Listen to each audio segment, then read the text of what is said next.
Indian democracy is under pressure, is under attack.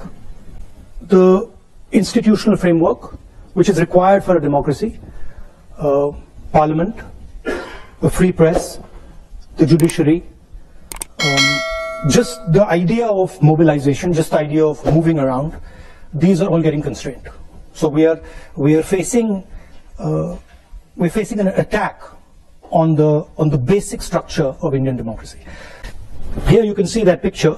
That picture is taken in front of Parliament House, and that's where a whole bunch of opposition members of Parliament were just standing there talking about certain issues, and we were just locked up and put in jail. And that's happened 3 or 4 times, right? And it's happened relatively violently. That's just an example.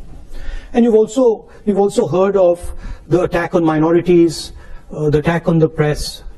So you get a sense of what is going on. Now, capture and control of media and the judiciary, surveillance and intimidation. I myself had Pegasus on my phone.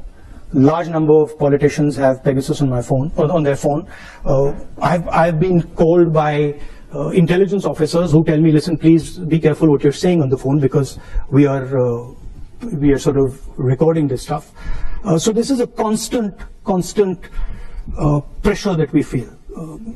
Cases on opposition. I've got number of criminal libel cases for things that, you know, should under no circumstances be criminal libel cases, but that's the story, right? The way the Americans value individual liberty, the Chinese value harmony. They are not, individual liberty is not central to their idea.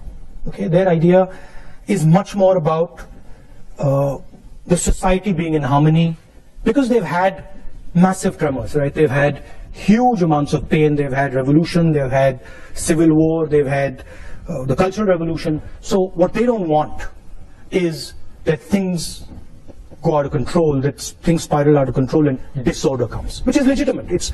For them it's as legitimate as individual liberty is for the United States, right?